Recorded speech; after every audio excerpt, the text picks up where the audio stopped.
having this shift now. You have all these health professionals that are saying there's a better way. Best practices that will help your mind, body, and spirit, all of you. Well, both mental and physically, it's the movement, it's the nutrition, and the sleep.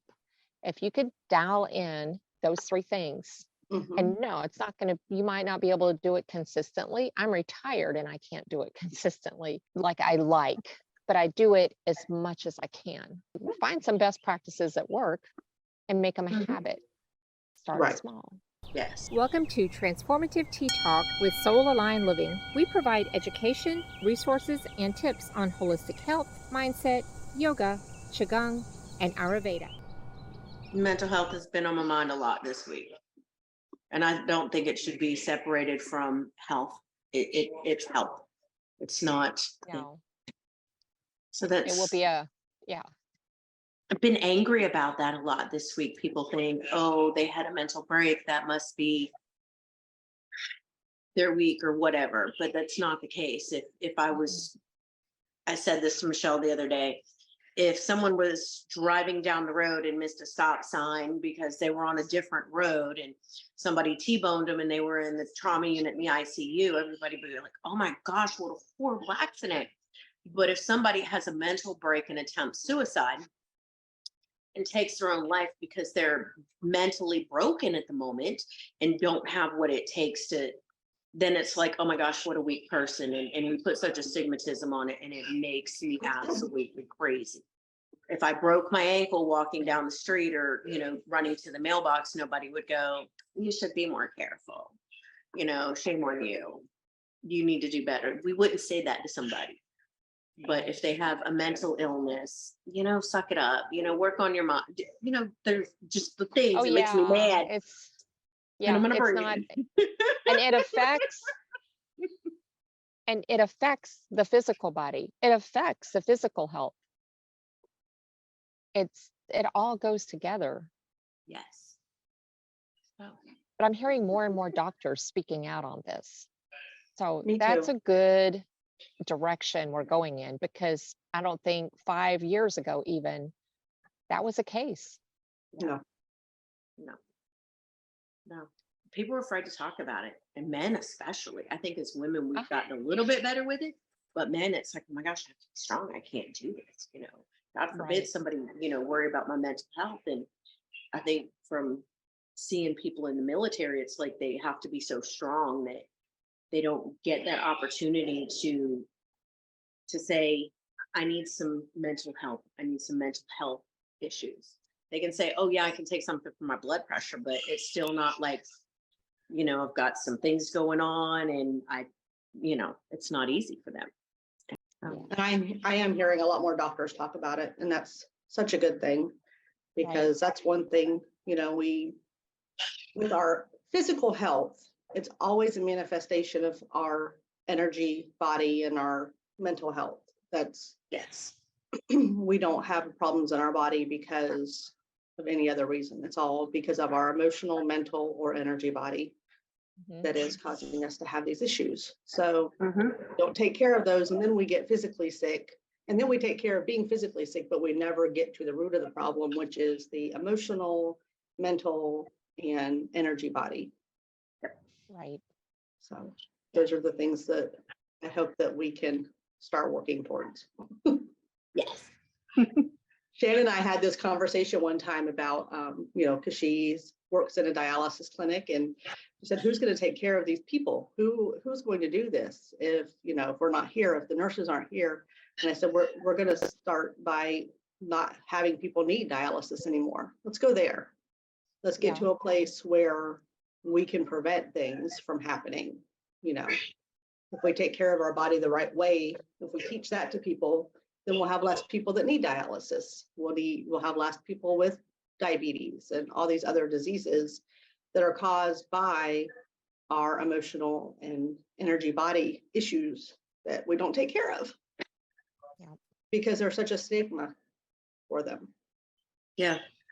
And I wanted to talk a little bit about childhood trauma, because kind of carrying over from our conversations from last week, And I think that's what I was thinking of last night that I can't remember right now, because that's how my mind is. Is talking about childhood trauma and how it affects us in our, everyday life. And even, I think we talked not yesterday, Lord have mercy. We talked last week after we got off about like perceptions of childhood trauma and what I see versus what my kids see, or what you saw, Mom, versus what I saw, like my perception as a child. Right. And just the differences in that, and the little things that can be traumatic as a child that you don't think of when you are the mother or the father, if there's any men that watch us ever. But you don't think of those things, so as we get older and then we start looking at things like that, and we've had that conversation, like I'm a different mother for Michaela than I was for Justin, completely different, and I had a conversation with Justin the other day about with his broke foot, and he remembers it completely differently than I do. And so it was like, when he told me like about it, I was just like, well, that's not how I remember it. And I told him how I remember it. He's like, that's not how I remember it.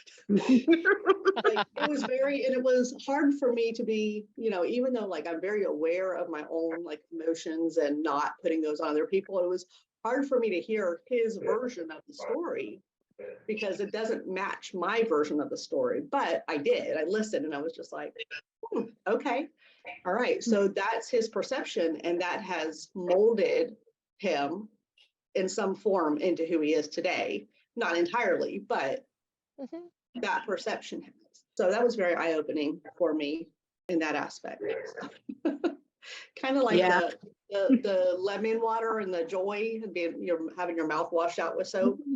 Like, and now I can't drink lemon in any beverages, even though it's supposed to be really good for me. I can't do it because that one little thing molded me into this person that can't drink joy water. So, but I think we're in a good place now where we weren't before, because all of this is coming, to the forefront. Before We talk about it. Yeah.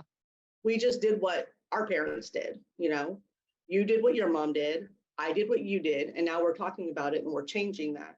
So now, I'm like having conversations with Shayla, and she's like, I'm going to be like, this is the type of parent I want to be, and even talking about what type of people she wants to have in her child's life, and not because of things that they've done and things that she's seen. Well, that's huge. A lot of people think that because, that's family, we're just gonna, and I know that so-and-so does this, that, or the other, but, we've been so much like, that's family. You don't get, no, we get to say, I'm sorry, I don't like the way that family member has treated me in the past or has handled certain situations. And I'm not going to allow my child to be around that. Right. And that has to be okay. And that has to be normalized too, because no. And that's the thing. Like I hear so much people go, oh, well, go ahead and hug so-and-so. But your kid's like, no, I don't know that person. Yep. Like, don't make your kid hug people. Like, I remember that being a thing when they, hug your auntie and uncle when they come in. No. And my kid don't want to touch them. No, you don't want to be in the room with them. You don't have to. You want to hang out, chit chat, you can, but yeah, about to go down the rabbit hole, because I remember being told by certain family members that I was a child and needed to be seen and not heard. Yeah. So, and that's the thing. Just family it's not an automatic thing, and I think that's a good thing, because there's a lot of trauma that's caused by family. And we don't always know, but we also have to be able to take that ownership and accountability, like, whenever we hear those things. So like whenever I talk to Justin about that, and I have to be able to take that accountability to say, okay, well, I can see where he would say that, and then what am I going to do with that information? Or am I going to just be like, no, that's not how it was, that's not what happened, and defend myself and do all that? I'm not going to do that. I have to take that and then become aware of what I did to get to that point, and what am I going to do differently now? I apologize to my kids a lot. I do. I'm like, I'm so sorry. That's I you saw my mother and you saw my grandmother, and I'm trying, and I apologize because I never wanted to harm you. Mhm. And the reality is we did harm our kids. Like I did, I was verbally abusive, probably physically abusive at times. Yeah, I know I was physically abusive at least once or twice. Yeah. But I'm better now. And I've apologized a lot. I've apologized a lot. I'm like, I'm so sorry. And then I still catch myself sometimes going back to those old behaviors and go, hey, somebody stop me. Yeah. I'm not that Yeah. person. Like I remember telling Nikita many years ago, if I'm yelling and I am getting like angry at the kids or starting to be verbally abusive and not going, hey, I need your attention, go, I need you to do this, and I start going into that verbal abusive mode, it's like I need somebody to stop me, hold me accountable. Just because I'm your mom doesn't mean I know what I'm doing. Need you to be there and say, mom, this isn't okay for the kids, this, stop, you're, take a time out, go to your room. Yeah. Mhm. Yeah. Recollect yourself, regulate your emotions, do the things, and then come back and let's find out what we're intending to do and not be a bully, because I can be a bully. A lot of apologizing, but I am getting better. Well, I think my mom can attest. I used to rage clean. Me too. and and I still do. when she would be around and I would start rage cleaning, it was so funny because she'd just be like, she'd be in the house helping me and everything, and she'd be like, I'm going to go out to the RV. And she'd I'd be like, oh, I think that I pushed it too far. My Yeah, grandfather the used to- energy. Yeah. And it was like, so I work really hard on that now. Like, even though, of course I have less people in my house also that, I'm not, before it was like, Yeah, I felt you like, were in the middle of it all then. yeah, I had a lot of people in my house and a lot of people that didn't pick up, and, now it's just Michaela. And so I just have to be like, Michaela. My granddaddy found that out about me when I was little, that I would have a hard time focusing, and you could tell me 100 times to do something, but if he would make me mad, I would get my room cleaned spotless in less than an hour. He'd be like, and then he would laugh at me and he goes, work, didn't it? And I would be like, oh my gosh. Wow. And now I He's know the trick with wise. Shannon. When she tells me, she's like, I got to clean my room this weekend and it's going to take me all day, I'll be like, no, let me just make you mad. It works. But I'm getting better. Like I have my room half cleaned this morning and the loft half clean, and I woke up at like 7. Rage cleaning. I didn't know there was a name for it. It is. Yeah. But I used to do it. I still think I do. I just do it silently now. I still do it because, Yeah. and a lot of times, because it's only me and Michaela now, a lot of times it's at myself because, with me working and doing all the things that I do, and it's like, I don't have time to always do everything I need to do. And then I get mad at myself because I should be able to do everything that I'm supposed to do. And I can't because I'm doing so much that it's not humanly possible. But I have such high expectations for myself that I don't understand why I can't do all those things. So then I get mad at myself, and then I go in that spiral, and I have to stop myself from going in that spiral. So It's a constant cycle of self-awareness. yes. And that's the thing, is the awareness. I used to do it and I was not aware, and I didn't do anything to change the behavior. Mhm. And now I'm aware of the behavior, and what do I do to change it? Right. On my own. Yeah. It's an interesting cycle. It is. It really is. So For me, it's self-awareness, self-sabotage, do better. Self-awareness, self-sabotage, do better. it is. But eventually you're able to. Yeah. Eventually you But get out of that you self-sabotage. definitely get in the loop. Yeah, but that is true. The perception, someone once told me, perception is reality.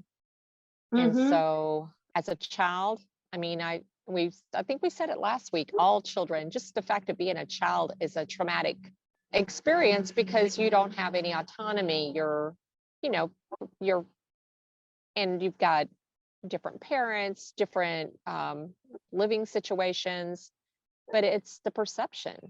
Really, you can have 4 kids or 10 kids in a family, and they may all have varying perceptions of what went on.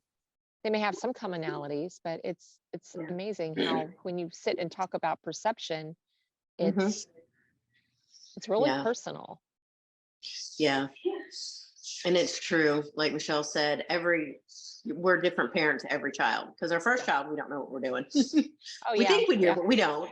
And then our Yeah, I second still don't one, know we what I'm think we're doing. getting it figured out. And then the third one comes along and you go, sorry, I'm just winging it. I realize I know nothing. oh yeah. Yeah. Come along this journey with me. Yep. Yeah, so they all do truly get different parents and different perceptions. And Yeah. Yep. Yeah. And I still don't know. I still don't feel like I know what I'm doing. And I'm on my 4th over a 28-year span. Like, it's not like they're all like clumped together. Well, and I I've been don't, doing this for a long time, and I still like have no idea what to do in this situation. Let me think on And- this. I don't think you ever do, because every parent, I think, is doing the best that they know how to do at the time of their life. Because there's also different seasons where you have different pressures put on you, and you're a different stage of life, or it could be your job, it could be your partner. There's so many things that affect you that then affect your parenting, that affect all aspects of your life. So I think it's just kind of like life in itself. It's a journey, and you try to learn and grow and evolve, but then So- have grace when you're like, oops, that I slipped up there. And we have to remember that when we're talking about childhood traumas and how we cope with things and how it affected us as people and what we're doing, that it's never about blaming our parents for being horrible parents. It's not. And when our kids say, hey, mom, you used to do this and this and this, and now I'm like, I can't leave a cabinet door open because I'm afraid that, somebody's going to lose. Like, that's now an OCD thing that, and that's just, but it's not them blaming us. It's like, oh wait, I'm sorry I did that. That was not my intention. And it's not, they're telling us that we're horrible parents. Cause I remember I hear so many people like, oh, suck it up. That's just the way you were raised. Up. No, we got to recognize things that caused us to have these unhealthy coping mechanisms so that we can get out of that cycle of repeating the same negative behaviors or the same self-sabotage. Right. Yeah, it's not about blame. It's about understanding. Yeah. And growing. And awareness. Comes back to just being aware. Yeah. Yes. Oops, this is what I'm doing. And I can say I probably spent half my life not being fully aware, kind of like being in a, when you're young and your kids are little and you're working and it's busy, and throw a divorce in there for those that have like been split up. It's like you're literally in survival mode. And then a person in that situation's level of awareness is going to be, how do I get food on the table? How do I keep a roof over? How, you just kind of like, your awareness is more on survival. And that's a real, even today. And then we have no patience for kids' emotions or their needs. It's like we don't even know how to deal with that. That's not fair to them. Yeah, I know. I'm speaking to myself right now because I'm like, that was me for most of my life. I've spent most of my life in survival mode because that's all I knew. So Dondi has commented a couple of times. I just want to throw that in because I haven't been paying attention to the comment section. So Dondi has commented. So I just want to throw those in real quick. Apologizing is hard sometimes. And the passive aggressive rage clean, she's done that. She did it a lot with her narcissistic ex. And she also says, hi, Shannon. Hi, Dondi. Ashley says hi also. Hi, Ashley. I love you. Hi. Self-love, self-forgiveness. I think that's why I got into Qigong and the things that I do, is so that I can remember to be aware and to take care of myself and to work on the mind-body connection. Mhm.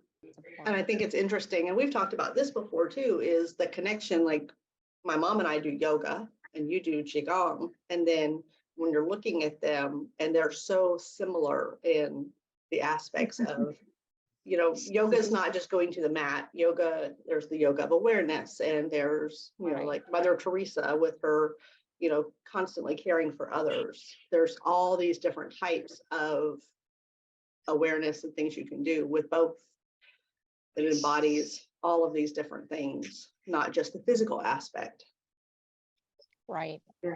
That's the thing I missed about yoga in my early years of yoga. And I did not even appreciate, or I didn't understand, so I couldn't appreciate the depth of the practice and how good it is for your entire being.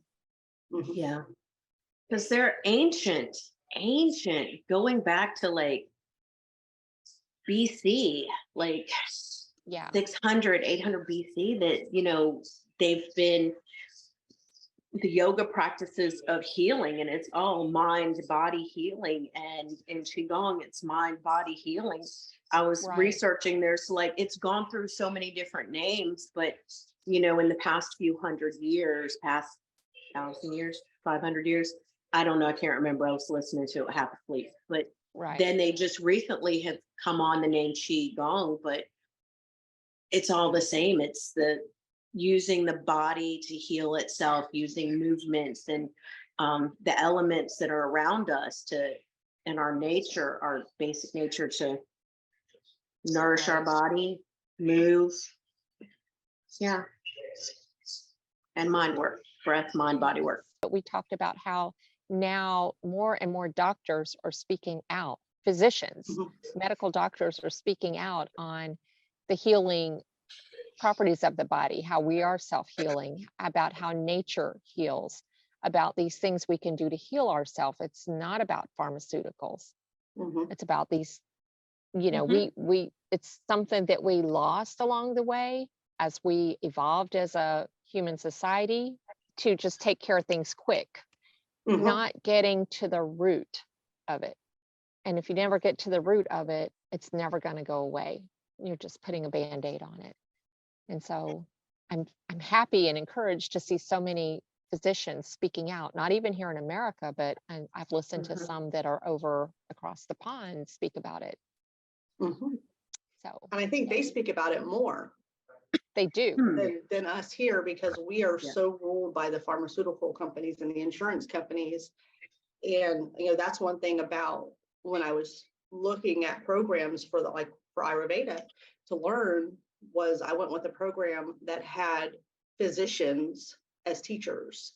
And in our program, of the 300 something students, I think, that took the Ayurveda program, we had nurses, we had pharmacists, we had doctors, chiropractors.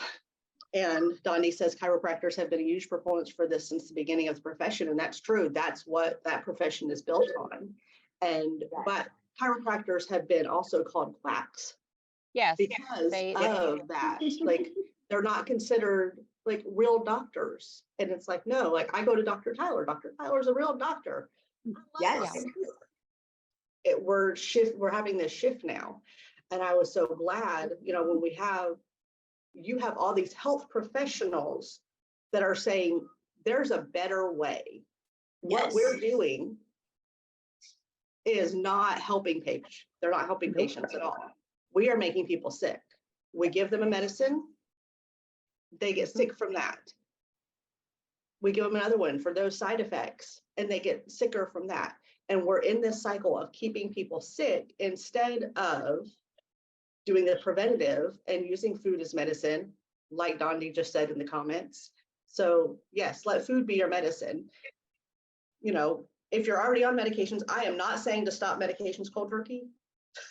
No, don't say it. Please. Don't stop your medications No. cold turkey. That's our Do disclaimer. not.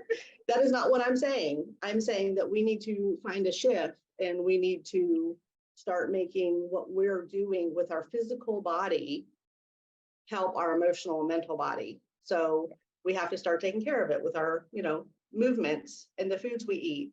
And stop putting all the toxic foods in our body and eating for the season, which is what I was going to talk about today, but then we went into this other stuff. I was going to talk more about eating for spring, but we might cover that next week now, because we kind of went on this little tangent. Or, maybe I'll do another session sometime this week for just the spring magic on that. But that's the truth. And that's why I chose that program, because there were so many health professionals that were part of the program. And then, so That's it wasn't awesome. just, like the main teacher, the person who started the program, but it was all of these other physicians that are the instructors. So Right. all of our classes are taught by physicians. Mhm. So, and now that I'm in level 2, it's the same thing. We have physicians that are teaching all of the courses. So that made me feel a lot more comfortable that you've got these physicians and, nurses and pharmacists in this program that are recognizing this and seeing that we need to go a different way than our traditional Western medicine, because traditional Western medicine is good if you have a broken bone. Acute care. It's good Right. for acute care, but for health maintenance, it's really not. It keeps us sick. In the hospital, I noticed my first few years of nursing that the healthiest people had less medicines and the sickest people had the most medicines. And I saw 40-year-olds with colostomy bags and taking 10, 12, 15 pills at a time, not just throughout the day, but they would take 10 pills in the morning, 5 pills in the afternoon, and another 10 in the evening. And these were 40-year-olds, and they were extremely sick. And then I saw with all of the illnesses, and then I saw 70 and 80-year-olds coming in there who would take a thyroid pill, a blood pressure pill, having a procedure, hysterectomy. And I would be like, hey, hon, do you want anything for pain before you go to bed? Is there anything I can get for you? And they'd be like, if you could bring me a Tylenol around 8:30, 9 o'clock, so it'll help me take the edge off the pain so I can get some sleep. And I would be like, why are you so healthy? And I would ask, why are you so healthy? And they're like, because I take care of my body. I try to eat right. I try to, I exercise, I plant in my garden.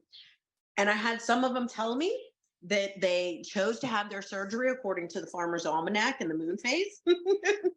So That yeah. is so awesome. And I'm like, wait, I don't think the sickest people are sick or the sickest people are taking the most meds because they're the sickest. I think it's they're sick because of the meds. And then these healthy ones aren't taking any meds and they're living really long into the 80s. And we're in the same country, the same region. There's a correlation there. Right. So I have a personal story in that aspect. My former mother-in-law, my first mother-in-law, I took care of her on hospice. The doctors had basically said that she didn't have a chance and there was nothing else they could do. They put her on hospice and they sent her home on all these medications. I stole her out of the hospice facility because they had basically written her off. And I was like, well, let me look at all her medications. The rescue mission. Let me, and so I brought her to my house. And again, I'm not recommending this for anybody else. This is what I did because she was. But if you're already going to be dying, why not? Yeah. And I basically stopped all of her medicines. And I'm like, well, you have meds that are counteracting each other. And, she was swollen up. It was awful. And I basically just stopped all her meds for like 3 days. And I told hospice, I told the doctor what I was doing, because she did have hospice at home. And I stopped all her meds. And she came off of hospice, we restarted meds that she needed, but we gave her body a little rest break of having all of those meds in her system. And she lived for years after that. And, then finally, she got in such bad health, but she didn't die then, and I'm not saying that that's what people need to do. I'm just saying from a personal experience, this is what happened. And, I looked at everything she was taking, and she was taking, she had a whole bag of medicines, and she always has, as long as I knew her, she had her little Walmart bag of medicines there, and she would just take them and pop them in. And she was young, So, but I gave her body a break, and I said, well, let's see what it does. She's on hospice. They've already written her off as it is. So what damage can this do? And I let her body rest from it. And that was before I was as into the more natural health. That was, I think that was before I even went, like more into like holistic foods and things like that.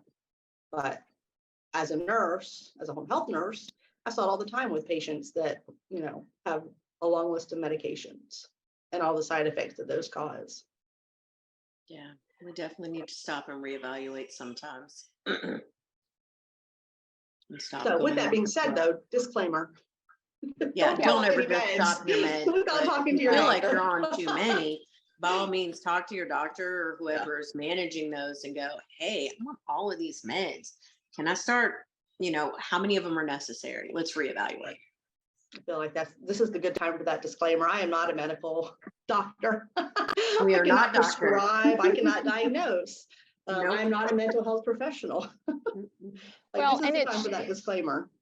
It's just like, I think here we share best practices for physical health and mental health. Right. Yeah. Because it's, yes, if you need a therapist, if you need to go to a psychologist, psychiatrist, whatever, yes, take care of yourself. But here are some best practices that will help your mind, body, and spirit, all of you. Right. And talking about, well, both mental and physically, it's the movement, it's the nutrition, and the sleep. If you could dial in those three things, and no, it's not going to, you might not be able to do it consistently. I'm retired and I can't do it consistently like I like, but I do it as much as I can. I'm aware, and I try to focus on, am I moving today? Moving my body? Am I moving throughout the day? What does my nutrition look like? I'll eat cheesecake, but I know I won't be eating it every day. Right. But so I'm focusing on my nutrition and foods that will help me, and movement, sleep. That's a big one. That is a big one for me as a bona fide night owl. Wake up at 2 and 3 a.m. in the morning and think about everything and the whole entire world there is to think about.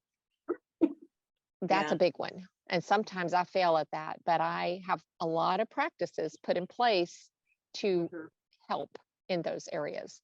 So find some best practices that work and make them a habit. Start small. Yes. I was going to say, once we start implementing moving on a regular basis and eating a little bit better and doing the nutrition and sleeping better, then we get to, if you're on medications, go to your doctor and say, hey, let's start reevaluating. Let's start taking stock. Right. Can I decrease a dosage? Do I need this medication anymore? Like, I've been meditating every day. I have not been meditating every day. This is an example. But say I've been meditating every day, or if I'm taking a walk every day, and now I've got my mental health under control a little bit. Hey, doctor, I really need that antidepressant anymore. Can we lower the dose, or can I, cut back on it, or start taking it every other day and wean off and see if I really need that medication anymore? Because now I found other things to help manage my emotional well-being. So I think that's what our intent is. That's our purpose. But yeah, you don't do it by yourself. You have to get your physician involved, especially if you're on meds. Right. Yeah. Yes. So, and that's a thing that Shannon and I talked about, and hopefully Shannon doesn't mind me talking about this, but if she does, she can stop me. I'm an open book. I share all of my craziness so that people can learn and not stigmatize. So, yeah. So, like Shannon and I talked about, working towards stopping some of her, medications and not having to be on medications, and things that she can do to stop them. And that's the biggest thing. Like, well, there are simple things you can do every day to kind of work towards that you can start with. And then, as you're doing those, and we talked about last week, and I think we talked about last week on our live about doing things slowly. You do one thing, you change one thing, and then next week change something else. You don't completely do a total overhaul this week and expect your life is going to change. You do it over a slow period of time so that you're able to sustain those changes. And that's when you're going to be able to see the ability to potentially stop medications or lower doses in agreement with your physician, going to them and saying, these are the things I've been doing, and do I need to lower my dose? And I would like to say, like, my dad is an example with his, 3 times a day dog walk he does. And, just, I think he was able to come off medications just by, he retired and he was able to do more physical activity, and I think he came off some of his medications, when he went to the doctors. And that wasn't with any of my health. That was just, they started walking the dogs 3 times a day because they were retired and living in their RV and traveling. Had the freedom. And diet was part of that too. Yes. Yep.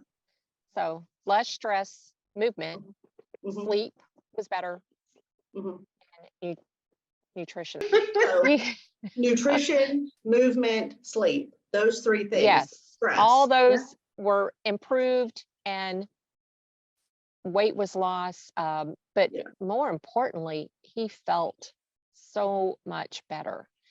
Just, weight aside or anything like that, just the feeling of having more energy is huge. With just those 3 things, kind of getting them dialed in. And here's the thing, you don't have to retire to do those things. No, you don't. You can do one small thing. Shannon got off work one day this week and she says, I'm gonna go. There was a varmint and the dogs chased them, so she already pre-warned us this is what's going to happen. Okay. So she's got to go get the doggies. Okay. So they're chasing a squirrel or something. That's funny. I must have missed that. That must have been while I was doing something else. Yeah, it was. She's like, just letting you know. And the other day I wasn't feeling good. I woke up with a fever, which is, I didn't have any symptoms, but I woke up and I just was like, I feel awful. And I checked my temperature and I had a fever. So I'm like, what the heck is this about? And then, so I lay down for a little while and I rested. And then I got up and I went and I sat outside on my hill in the backyard and just sat there. What I do the earthing every day, pretty much. I go outside barefoot and just every day, even if it's just a few minutes. Important. But I went out and I just sat in the grass, barefoot. I would almost say bare butt, but I was in a dress, so it wasn't my. But I was also worried about critters and bugs. So, side note. But I went out there and I sat, and then, by the afternoon even, like, I was already feeling better, but it was like, okay, well, what can I do for my body right now that can help nourish it? Because obviously something's wrong. And then I didn't have a fever anymore. The next day I didn't. So, and my allergies and my asthma have been bad lately, so it could have been that, but I've also been eating dairy and gluten because traveling, and that's what I do. Because I have no interest in not having a fun life still, even though, and I want to like preface that by, you were saying like the cheesecake thing. Like, I got Cadbury eggs yesterday because they are only here one time a year. And I like Cadbury eggs, and I'm going to eat the Cadbury egg or 2 with appreciation and thankfulness that I get to eat that, like. And then today I'm going to go to lunch with my daughter and her boyfriend and my mom, because I'm in Ocala. And my mom and my dad, and then we're gonna, I think Elsie might be coming, and I'm gonna eat Mexican food. And then because I'm in Ocala and my son can't have lunch with us because they have other plans, I'm going to go to dinner tonight. We're going to go have Chinese tonight. And I'm going to eat those foods and be very grateful and thankful that I'm able to. And I'll still use my mindful eating techniques, and while I'm also chit-chatting and talking, but you know, I'm still going to do it. And then tomorrow I might eat a more balanced meal or two away from the gender reveal, because probably won't eat the best there either. So the point in all that is, it doesn't have to be 100. You don't have to be 100%. Like, you don't have to be. You can still live your life and just regularly make good decisions on what you're eating to allow you to enjoy whenever there's things going on. So you don't have to go to a party and be like, oh, I can't have the cake. Yes, you can. You can have the cake. Right. Just have a little bit of the cake. You don't have to eat the whole cake.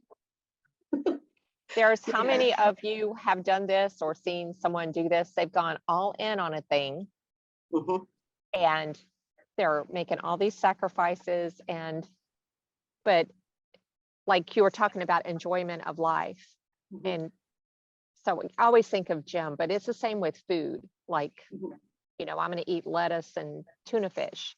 Yeah. And in 2 weeks, and so instead of making a small change, like, well, maybe I will have this or that, or I'll allow myself, the whole thing just goes away. Yeah. And you're just like, okay, I don't like that.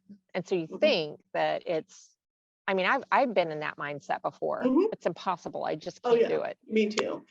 And but moderation and Mhm. common sense and mostly healthy habits most of the time will Mhm. be okay. You'll be fine. 80-20 or 90-10, and sometimes Yeah. 60-40. But Because this is real life, and we're not gonna, I don't want to ever be the proponent of someone that is, you have to do this all the time. right. You have to eat organic and whole foods only. You can't ever eat anything bad, because there's no bad foods. You know, there's guilt that we put on ourselves for eating certain foods, and we have to release that and eat that with, you know, eat whatever it is that we want with gratefulness, and just know that it's not something that I can't eat cake every day. And mindfulness.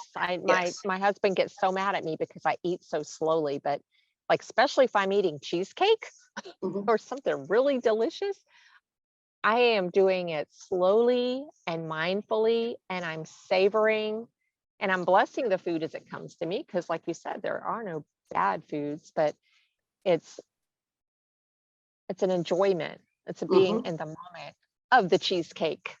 Yes, and being thankful for it. You know, Yes. showing gratitude for it. And that's one of the things whenever I first start with a new Ayurvedic coaching client, is we talk about mindful eating, because I'll have clients, you know, especially healthcare people. You go run to the lunchroom and you scarf down food, and then you go back. Teachers Yep. do the same thing.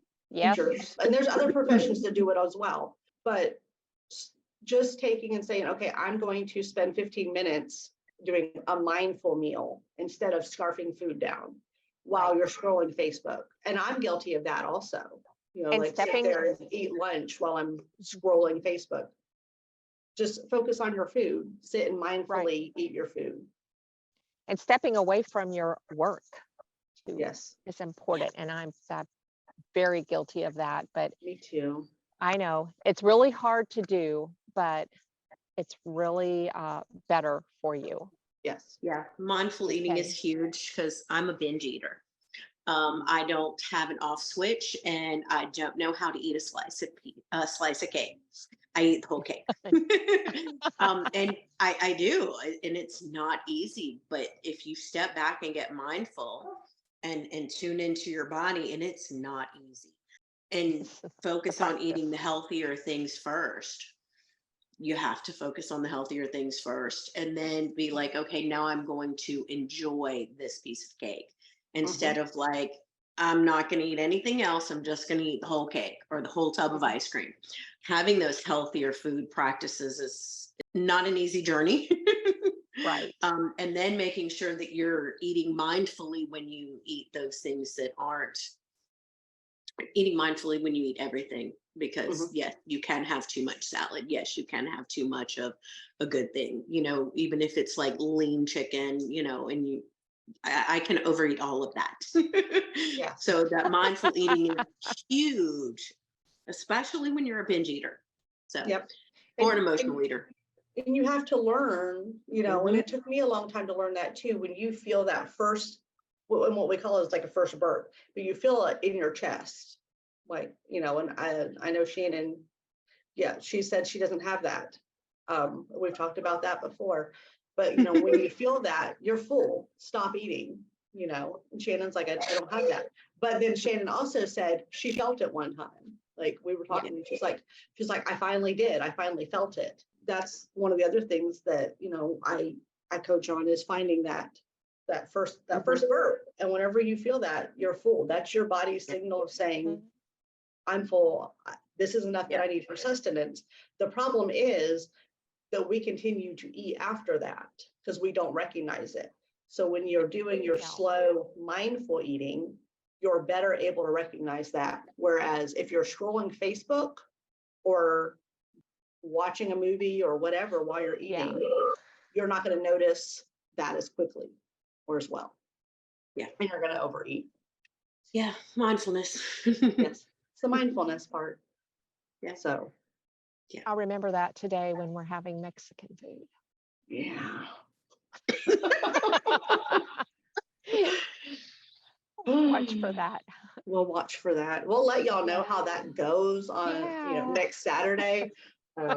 Because the way it works out, because I'm here for a very short amount of time. So it's like I'm trying to squeeze everybody into this very short amount of time and their availability as well. And so it's like, okay, I would never typically eat out twice in one day. You know, it would be like, we're going to have lunch. And then I probably wouldn't even eat dinner. Like that wouldn't be a thing. If I go have lunch somewhere, usually I might take leftovers and I might just snack on that later. Right. But not today. I'm going to 2 different restaurants. I'm going to go for lunch. And then just 6 short hours later, I'm going to be going to Chinese buffet. Which doesn't make any difference because even, you know, I've forever when I go to a buffet, you know, it's not worth the money for me because I only eat 1 plate, you know, so, but it's more for the atmosphere. And because where we're going is somewhere we used to always go after church, and our family, we have a history there. It's more for the environment. But even that 1 plate that I'm going to eat at the buffet, maybe 2, but they're like partial plates. I'm not promising anything. I will be. I'm not making any promises. I'm just know that that's when I get full and then I get uncomfortable and I don't eat anymore. But I know that even that is going to be a stretch for me because usually once I eat lunch, if I eat a big lunch, I don't eat dinner. That is my body's still processing all that from lunch. So it's going to be an interesting thing for lunch and dinner. We'll have to report on that next Saturday. How did we do? So, and I think we're coming close to an hour here. So we'll start getting ready to sign off because I keep wanting to talk about spring foods and we haven't got to talk about that yet because we're talking about other things on Saturday morning. So I think I might do a separate live to go over spring and kind of stay off the other topics and just do spring, talk about herbs and foods to eat during this time of year. All right. Y'all have an amazing day. Yeah. See y'all on Tuesday for gentle yoga with Sharon. Yes. I have service. Yes. We'll be there. She has service. It's always a mystery how much Yes. service, but we seem to be doing okay here. I'm jealous. It's lovely.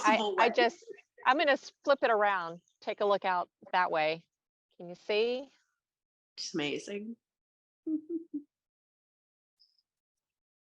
That's amazing. Yeah. Bye.